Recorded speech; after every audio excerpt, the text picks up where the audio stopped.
नमस्कार। अगेन आपका स्वागत है रीजनिंग के एक नए चैप्टर में ब्लड रिलेशन, रक्त संबंध। बहुत ही इंपॉर्टेंट क्वेश्चन वो टॉपिक है ये। इससे बहुत सारे क्वेश्चन आपको एग्जाम में मिलेंगे और पुलिस के एग्जाम में भी आपको दो चार क्वेश्चन इसके आ ही जाते हैं, एक दो तो पक्का ही आ जाता है ब्लड रिलेशन से। इम्पोर्टेंट है आपको ना ब्लड रिलेशन के बारे में जानने के लिए, मतलब रिश्तों के बारे में जानना है। तो सबसे पहले जैसे आपको पीढ़ी के बारे में भी मालूम होना चाहिए। जैसे आप जो है स्वयं है वो किस पीढ़ी के अंतर्गत आते हैं। एक तो स्वयं जब है हम, तो इसमें हमारे बराबर वाली पीढ़ी कौन है? हम हैं, हमारे भाई हैं। ठीक है, भाई कैसे भी हो, चाहे मौसेरा भाई हो, चाहे फुफेरा भाई हो, चाहे ममेरा भाई हो, कोई भी हो, कोई भी भाई हो, सब इसी पीढ़ी में आते हैं। ठीक है,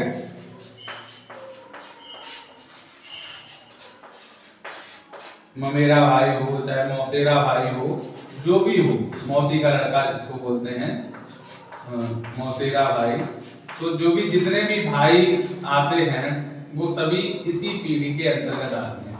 और भाई ही नहीं, बहन, ठीक है, बहन भी इसी पीढ़ी के अंतर्गत आते हैं, बहन। और पति पत्नी सब इसी पीढ़ी के अंतर्गत, स्वयं वाली पीढ़ी में ही होते हैं। ठीक है, चाहे पति हो या पत्नी हो या साला हो, ठीक है, या बहनोई हो, ये सभी जो मतलब तुम्हारे भाई बहन के रिश्ते में जो भी आते हैं, तो वो सब मतलब स्वयं की पीढ़ी होती है। ठीक है, जिस पीढ़ी पे आप हैं इस समय। ठीक है, ये पीढ़ी एक हो गई। इसके ऊपर की पीढ़ी में कौन कौन आता है? जैसे पिताजी, पिता, चाचा, फूफा,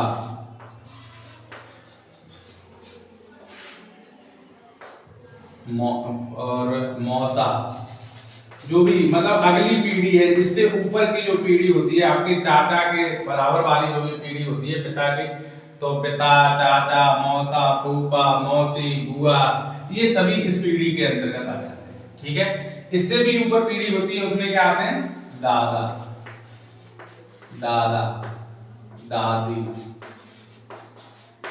नाना, मतलब ये पिता के पिता या माता की माता, ये मतलब ये तीसरी पीढ़ी हो जाती है। ठीक है, नाना और नानी, जो इस लेवल पे जो भी है, तो वो इससे अगली पीढ़ी होती है। ठीक है, ये अलग पीढ़ी हो गई और ये अलग पीढ़ी हो गई। इसी तरीके से हमसे नीचे भी पीढ़ी होती है स्वयं के, मतलब जैसे भतीजा, बेटा, बेटी, भतीजा,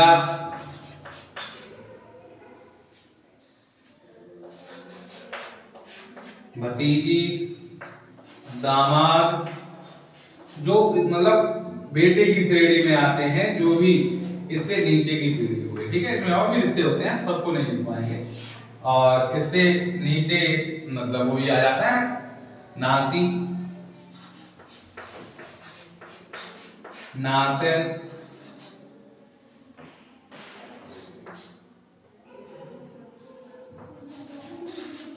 नाती की बहू, और जो तीसरी पीढ़ी आती है वो इसमें आ जाती है। ठीक है, तो कुल मिला के इतनी पीढ़ियां होती हैं। आपको क्या याद रखना है कि हम किस पीढ़ी के अंतर्गत आते हैं। ठीक है, तो हमारा जो स्वयं का होता है वो इस पीढ़ी में आता है। ये जब ऊपर जाते हैं इधर को, तो ये क्या होता है? बढ़ता हुआ है। ठीक है, ये प्लस हो रहा है, मतलब रिश्ते बढ़ रहे हैं, ये एक पीढ़ी के उससे आई पीढ़ी। यहाँ से अगर नीचे जाते हैं तो घट रहे हैं। ठीक है, ये एक पीढ़ी उससे नीचे पीढ़ी के, तो ये रिश्ते भी आपको मालूम होने चाहिए कि ये किस पीढ़ी है। इसकी जरूरत कहाँ पड़ेगी? अभी जब हम सवाल को सॉल्व करेंगे तो इसकी जरूरत पड़ेगी हम लोगों को फिगर बनाने में। ठीक है, जब हम चित्र बनाएंगे तो वहां पे देखेंगे कि किस तरीके से जरूरत पड़ती है। और एक चीज आपको बता दें, जैसे हम लोग जैसे पिता के लिए अगर करेंगे, पिता को सिंबलाइज करेंगे तो प्लस करेंगे, और माँ को करेंगे तो माँ को अगर सिंबलाइज करेंगे वहां पे माँ का अगर कोई फिगर बनाना पड़ रहा है हम लोगों को तो वहां माइनस का चिन्ह लगाएंगे, ठीक है। पिता के लिए प्लस, माँ के लिए माइनस, मतलब अगर कोई मेल है तो प्लस का चिन्ह लगाएंगे, फीमेल है तो माइनस का चिन्ह लगाएंगे, ठीक है। इसको समझ लो अच्छे से, अभी जो फिगर बनाएंगे उसमें ये काम आएंगे, ठीक है। आगे क्वेश्चन पे आते हैं, बहुत अच्छे से समझेंगे, ठीक है। देखते हैं, ठीक, देखिएगा ये पहला सवाल है, इसको हम देखेंगे कि फिगर कैसे बनाते हैं। जैसे इसने कहा है यदि f की मात्रा p हो, तो यहां पर भी f है, इसके ऊपर एक सिंबल लगाएंगे, ठीक है, ऐसा एरो का चिन्ह। f की मात्रा p हो तो यहाँ p लिखेंगे और यहाँ लिख देंगे माँ, ठीक है। इससे क्लियर हो गया है इस चित्र से कि f की माँ जो है वो कौन है, p है, ठीक है। p का बेटा c है, ठीक है। ये f की माँ है, ये नहीं पता कौन है, लेकिन p का बेटा इसी के बराबर पे आएगा ना। p का बेटा कौन है, c है, ठीक है। p का बेटा c है, इसको इधर सिंबल कर देंगे और यहाँ लिख देंगे बेटा, ठीक। चित्र कैसे बनाते हैं ये बता रहे हैं। तथा c का भाई f है, बिल्कुल, अगर इसकी ये माँ है और ये इसका बेटा है तो इसका ये भाई हो गया, ठीक, ये भाई हो गया, तो इसको भी प्लस चिन्ह दे देंगे, ठीक है। ये भाई लड़का ही है, जेंडर फिक्स है इसका। और फिर उसने कहा है e का भाई m है, e का भाई m है। देखो अभी e और m इसमें कहीं पर भी नहीं है, लेकिन अगली लाइन है f की बेटी e है, ठीक। तो f की बेटी है तो नीचे आएगा, ये f की बेटी e है, ये लिख दिया e और ये हो गई बेटी, ठीक है, कंफर्म हो गया। फिर उसने कहा है e का भाई m है, तो इसका भाई होगा तो वो इसके बराबर पीढ़ी पे होगा, इधर बना दो इधर बना दो, भाई, क्या नाम है इसका, m, ये भाई हो गया, ठीक है। क्लियर हो गया, पूरा फिगर बन के तैयार हो गया। अब उसने पूछा है तो m की दादी कौन है, ठीक है।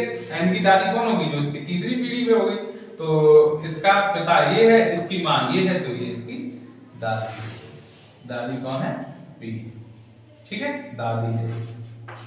और यही आपको सवाल में पूछा गया। इस चित्र से आप समझ सकते हैं कि किस तरीके से चित्र बनाया जाता है, ठीक है। सवाल में जैसा दिया है उसी तरीके से चित्र बना रहे हैं। जैसे ये f की मात्रा p हो, बहुत बहुत छोटे लेवल पे, तो f की मात्रा p ऊपर को जाएगा क्योंकि अगली पीढ़ी है, ऊपर की पीढ़ी है तो ऊपर को चिन्ह लगा दिया। p का बेटा c है तो p को बेटा है तो नीचे पीढ़ी में आ गया तो नीचे चिन्ह लगा दिया, ये c हो गया। c का भाई f है, जी कंफर्म हो गया, ठीक है। फिर उसमें था मतलब f की बेटी e है, तो f जो था इसकी बेटी e है, e का भाई m है, ठीक है, कंफर्म हो गया। सवाल में पूछा ये गया था m की दादी कौन है, तो m की दादी कौन है, p है, ठीक है। पिता की माँ जो है वो दादी होती है, तो m की दादी p है, ये आंसर कंफर्म हो गया, ठीक है। अब अगला प्रश्न देखते हैं। देखिएगा, एक आदमी के चित्र की ओर इशारा करते हुए एक महिला ने कहा वह मेरी पुत्र वधू के देवर का पति है, वह मेरे पुत्र वधू के देवर का पति है, तो उस आदमी का महिला से क्या संबंध है। अब देखो इस सवाल को हम फिगर से भी समझाएंगे, लेकिन आप ऐसे भी समझ सकते हो। जैसे उसने कहा है वह मेरी पुत्र वधू मतलब बेटे की पत्नी, ठीक है, के देवर मतलब उसके ही बेटा का पति है, मतलब उसका पति है वो, ठीक है। तो उस महिला का उस आदमी से क्या संबंध है, आप डायरेक्टली इसको समझ सकते हैं, क्या है, पति है, ठीक है। तो अगर इसको चित्र में भी बनाओगे, जैसे एक ये चित्र बना हुआ है, कोई ये फ्रेम है और उसने इसकी ओर इशारा करते हुए कहा कि महिला ने कहा कि वह मेरे पुत्र वधू, ठीक है। जैसे ये महिला है, ये महिला है, फीमेल है, ठीक है। इसने कहा है मेरी पुत्र वधू, ठीक है, यहाँ महिला महिला इसकी पुत्र वधू, ठीक है, ये है कोई महिला, ठीक। कई देवर, अब जो इसका देवर होगा या पति होगा, इधर पति है इधर देवर है, तो इसका मतलब है वो इसका बेटा ही होगा, ठीक है, इसका बेटा होगा। और उसने कहा कि इसके पिता कौन है, ये इसके पिता है, ठीक है। मतलब पुत्र वधू के देवर के पिता, चाहे पुत्र वधू के पति के पिता हो या पुत्र वधू के देवर के पिता होंगे तो इस महिला के हस्बैंड ही पति होंगे ना, तो इसका आंसर क्या हो जाएगा? पति। ठीक है, अगला प्रश्न देखते हैं। देखिए, यदि ए क्यू का पुत्र है, क्यू और वाई बहनें हैं, जेड वाई की मां है, पी जेड का पुत्र है, तो निम्नलिखित में कौन सा कथन सत्य है? तो चलो ठीक है, देख लेते हैं। ए क्यू का पुत्र है, ठीक, यहाँ पे ए बनाएंगे और ऊपर क्यू रखेंगे। क्यों? क्योंकि ये इसका पुत्र है, ये चिन्ह इधर को लगाएंगे। ठीक है, जैसा जो रिलेशन हो उसी की तरफ को चिन्ह लगाते हैं। ठीक है, अब हो गया ए क्यू का पुत्र है। ठीक है, आगे है क्यू और वाई बहनें हैं। ठीक है, इधर कर दो बराबर, इसका हो गया ये वाई है, ये दोनों बहनें हैं। ठीक है, बहनें। ठीक है, उसके बाद कहा जेड वाई की मां है। ठीक है, तो जेड को हम इधर कर देते हैं क्योंकि इसमें भी आ सकता है, ये इसकी मां है, इधर को ही एरो रहेगा, इसका मां है ये। फिर है जेड पी जेड का पुत्र है। ठीक है, तो वो इसके बराबर में आ जाएगा, पी है और ये पुत्र है, इसमें प्लस का चिन्ह है। ठीक है, तो उसके बाद है तो निम्न में से कौन सा कथन सत्य है? ठीक है, ये बताना है। तो इसने कहा है कि पी ए का मामा है। देखो, पी ये है और इसका ए ये है, मतलब इसके बहन का लड़का है, तो सही है। ठीक है, ये कौन हो गया? मामा हो गया। ठीक है, क्लियर है, मामा हो गया। ठीक, पी मामा है क्योंकि इसके बहन का लड़का है, तो ये मामा हो गया। ठीक, पहला कथन है सही है। दूसरा है पी और वाई बहनें हैं। पी और वाई बहनें हैं, पी नहीं, ये तो लड़का है ना इसका पुत्र, तो बहनें नहीं है, ये नहीं है। ठीक, आगे है ए सी का कजन है। ए और पी कजन है, मतलब ए और पी कजन है, इसका मतलब होता है, कजन का मतलब होता है चचेरा भाई या बहन। ठीक है, ए और पी कजन है, नहीं है, कजन नहीं है क्योंकि ये इससे नीचे की पीढ़ी में है, तो कजन नहीं हो सकता। बराबर की होता तो ये किसी और का पुत्र हो जाता तो कजन है, मतलब कजन में जेंडर नहीं होता है, कि जेंडर क्लियर नहीं होता है, बाकी भाई या बहन कोई भी हो सकता है। ठीक है, तो ऐसा रिलेशन नहीं है।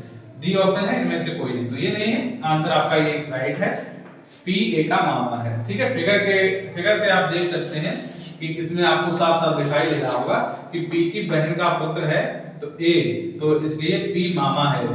ठीक है, और ये पहले ऑप्शन दे रखा था। ठीक है,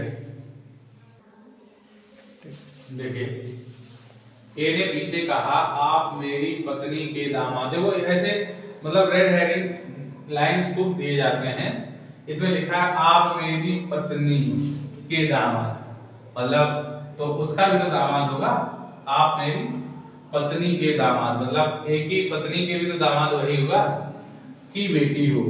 ठीक, तो इतना समझ गए, तो उसका मतलब है कि उसकी धोती होगी, वो धोती। बी पूछा ये गया है बी ए से कैसे संबंधित है, मतलब बी कौन है ए की, तो बी कौन है? इसके बेटी की बेटी है। ठीक है, मतलब इसकी ग्रैंड डॉटर है। इसमें देखो ऑप्शन दे रखा बी ए की ग्रैंड डॉटर है, तो ये आंसर सही हो गया। बी ए की ग्रैंड मदर है, नहीं, ए बी के ग्रैंड फादर है, क्योंकि ए की पत्नी के दामाद कहा ना, तो इसका मतलब ये पुरुष है, तो कौन होता है ये? ए बी, मतलब जो ए है वो इसका ग्रैंड फादर है। ठीक है, बी ए की ग्रैंड मदर नहीं, ये गलत आंसर ऑप्शन है। और ऐसे ये बी ए की माँ है, तो वो भी नहीं है, बी ए की माँ भी नहीं है, और ये भी बी ए की बेटी है, ये भी नहीं है। आपका ऑप्शन बी ए की ग्रैंड डॉटर है। ठीक है, समझ में आया होगा। चलो नेक्स्ट क्वेश्चन देखते हैं।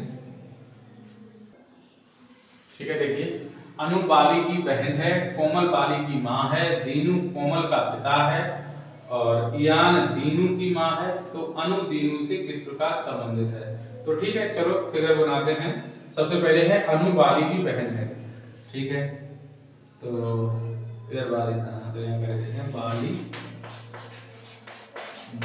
की बहन,